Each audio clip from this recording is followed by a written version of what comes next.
মাধ্যমে আমাদেরকে এমন একটা শিক্ষা দিলেন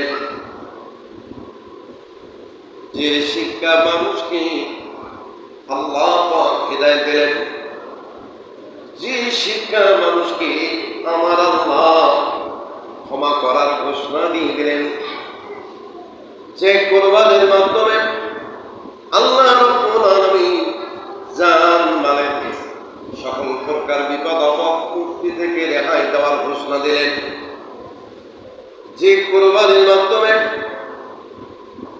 1 বছরের জন্য আমাদের পাপ পবিত্র আদর্শবান হওয়ার জন্য সুযোগ করে দিলেন।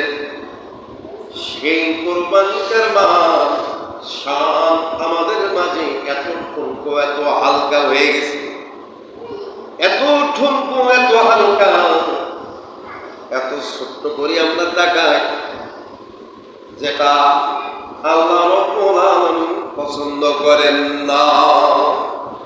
করেন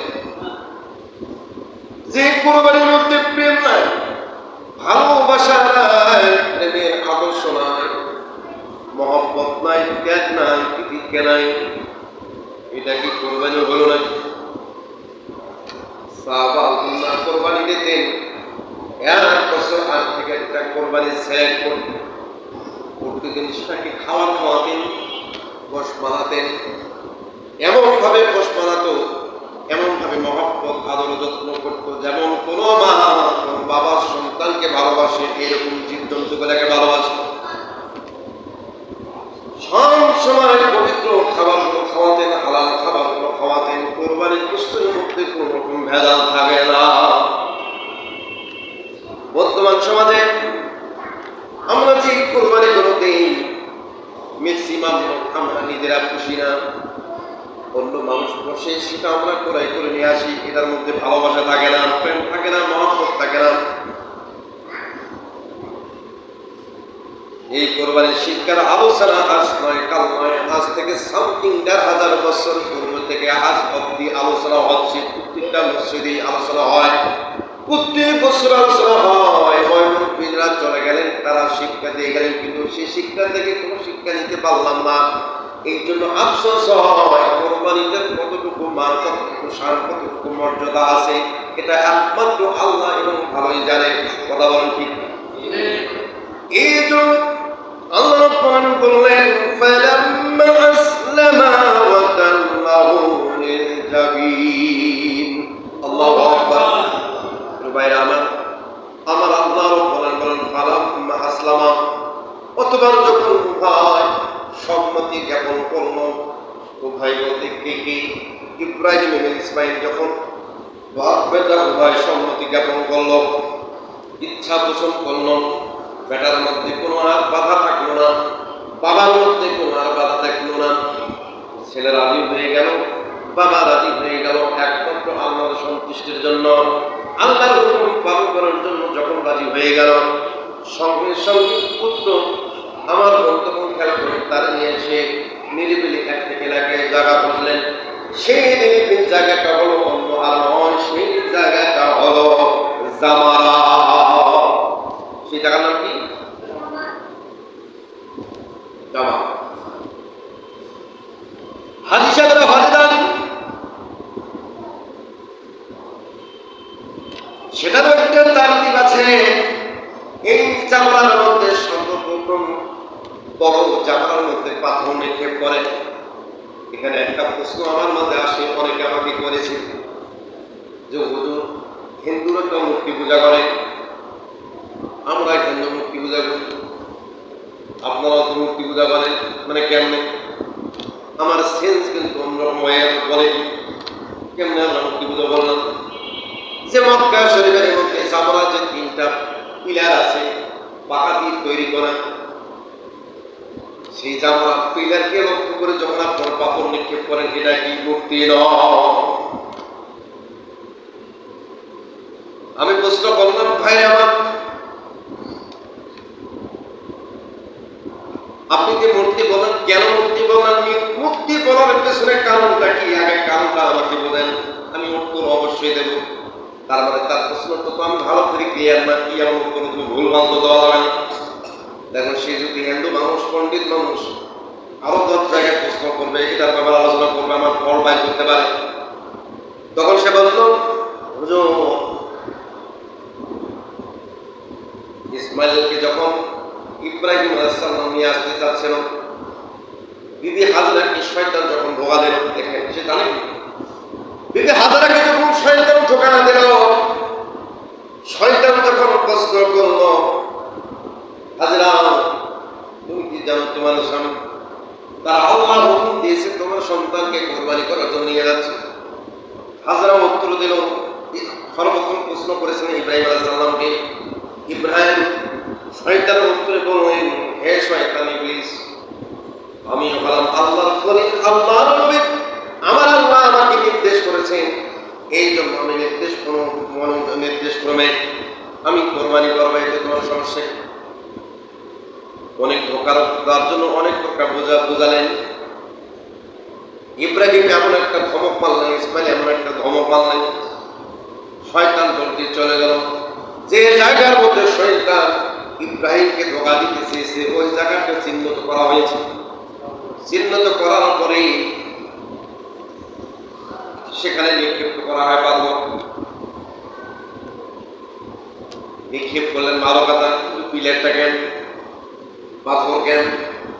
তো এটা কি মুক্তি হইল না? আপনাদের হাজি সাহেবরা ডাইরেক্ট ওই পাথরকে নির্লক্ষ করে সাদা বন্ধ পাক মারে, জুতা দিয়ে পাক মারে, জুতা দিয়ে ঢালায়। আসলে ওখানে শয়তান বান্দা নাই না? হ্যাঁ ঠিক আছে। আমি তার প্রশ্ন বোঝার পরে বললাম, ভাই আমার আপনার প্রশ্ন যেটা করছেন আসলে সেটা নয়। সৌদি আরবে এত বেশি তাপমাত্রা, এত বেশি রোদের প্রচন্ড প্রখরতা, আর এত বেশি হাজির সংখ্যা তাকে তালা নিযুক্ত করেছেন। 1 তালা, 2 তালা, 3 তালা, 4 তালা পর্যন্ত করেছেন। নিচতলায় অনেক হাজির পাথর নিক্ষেপ করে, অনেকে 2 তলায় নিক্ষেপ করে, অনেকে 3 তলায় নিক্ষেপ করে। আসলে কোনো পাথরকে লক্ষ্য করে পাথর নিক্ষেপ করা হয় না, বরং আল্লাহর হুকুমটাকে পালন করার জন্য ওখানে পাথরটা ওই জায়গাকে, ওই গোল চত্বরটাকে লক্ষ্য করিয়া পাথর নিক্ষেপ করা হয়। আসলে কোনো পিলার নয়, কোনো ইবলিসকে নয়। জোরে বলেন আল্লাহু আকবার। তার মানে অন্য ধর্মীরা আমাদের ভাষাটাকে বিক্রি করার জন্য তাদের অনেক ষড়যন্ত্র আছে, ষড়যন্ত্র হচ্ছে। কিছুদিন আগে হজের 1 মাস আগে আমি খেয়াল করলাম, পর্দা পরাবে ওমরায় গেছেন, সেখানে বলুন করতেছে। তার মানে এই মহিলাগুলো হারাম শরীফটা দেখার জন্য গিয়েছিল। আসলে তারা দেখার জন্য গিয়েছে অন্য ধর্মীয় লম্বীরা, এবং তারা তাদের পূর্ব হিস্ট্রি জানার মধ্যে এই কাবা ঘরের মধ্যে আমাদের মূর্তি ছিল। এই মূর্তির কাছে যাতে যাওয়া যায় না, এটা তো এখন সে মুসলমানদের দখলে। তারা দূর থেকে উড়ু দিয়ে তারা সেখানে অ্যারেস্ট হয়েছে। যেরকম আল্লাহ, তার মানে হিন্দু ধর্মীয় লোকেরা মনে মনে এখন কাবাটাকে কাবাই মনে করে, তাদের ধর্ম উপাসনা নয় ঘর মনে করে। বন্ধুরা আমার খেয়াল করুন, যে কাবা শরীফ আমার আল্লাহ আমার নবীর মাধ্যমে যেদিন জন্মগ্রহণ করলেন, 360টা মূর্তি একবার উপুর হয়ে পড়ে গেল। আমার নবী যেদিন ইসলাম ধর্ম গ্রহণ, আমার নবী যেদিন ইসলাম ধর্ম প্রতিষ্ঠা করলেন, মক্কা বিজয় হয়ে গেল, ওই দিনও ওই ঘর থেকে মূর্তিগুলো বের করে ফেলা হয়েছে। আল্লাহু আকবার। মনে করিয়েন না অন্য ধর্মের লোকেরা হয়ে হারাম শরীফটাকে দখল করার জন্য তাদের অন্তরের মধ্যে এখনো জ্বালা আছে, ঠিক না? যন্ত্রণা আছে তারা কিন্তু মেনে নিতে পারে না। আমাদের এই ঘরে আমাদের মুক্তি ছিল, আমরা পূজা করতাম, আমরাও এরকম এই ঘর খাবার করতাম। আজকে মুসলমান জাতি আমাদের শেষ করে দিয়েছে, আমরা সেটা করতে পারি না। কিসের বয়াকাশে বৃন্দাবন, সেখানে আমরা যা সেটা কাজ করি, সেখানে কিছুই নাই, মজাও নাই, ফাটাও নাই, কিচ্ছু নাই। বরং মক্কার মধ্যে অনেক কিছু ছিল, আছে, আল্লাহ কুদরতি আছে, ভগবানের কুদরতি, এরকম তারা মনে করে। কিন্তু আল্লাহ সুবহানাহু ওয়া তাআলা ইন্নাদ দীনি ইনদাল্লাহিল ইসলাম, একমাত্র মনোনীত ধর্ম হলো কি? ইসলাম। ইসলামের দখলে মক্কা মদিনাকে আল্লাহ এখন পর্যন্ত রাখছেন, কিয়ামতের পূর্বন্ত পর্যন্ত রাখবেন। যেরকম সুবহানাল্লাহ। আল্লাহ রাব্বুল আলামিন বলেন, ইব্রাহিম আলাইহিস সালাম ইসমাইলকে যখন নিয়ে আসছে, ইবলিস শয়তান ধোঁকা দিল। ওটা হলো বড় জামালা। প্রথম ধোঁকার জায়গাটাকে বলা হয় বড় জামা। ইবলিস যে জায়গার মধ্যে হাজারা বললেন একটা দুটা নয়, হাজার হাজার যদি ইসমাইল থাকতো আমি হাজার ইসমাইলকে আমি কোরবানি দিতাম। এর নম্বর শয়তান পুরোপুরি এই অনুরোধ ধারণ করে ইসমাইলের কাছে গেছে, ইসমাইলকে বলছেন তুমি পালায়া যাও, অন্তত তোমার জীবনটা বাঁচাও রে বাবা, তুমি বোঝো না কেন তোমার বাবা তোমার জবাই করবে। এক কথা ইবলিসকে বললেন ইসমাইল শয়তান তুমি আমার বাবারে ধোঁকা দিয়েছো, মারে ধোঁকা দিতে চাইছো, আমারে ধোঁকা দিতে চাইছো, আমাদেরকে ধোঁকা দিয়ে কোনো লাভ নাই। আল্লাহ রাব্বুল আলামিন যা চান তাই আমি ভালোবাসি। আল্লাহ যদি আমাকে 1000 লক্ষ কোটিবার যদি পৃথিবীর জমিনে জন্ম দেন, পৃথিবীর জমিনে 100 কোটিবার আমি আল্লাহর উদ্দেশ্যে কোরবানি অবতীর্ণ করব। সুবহানাল্লাহ।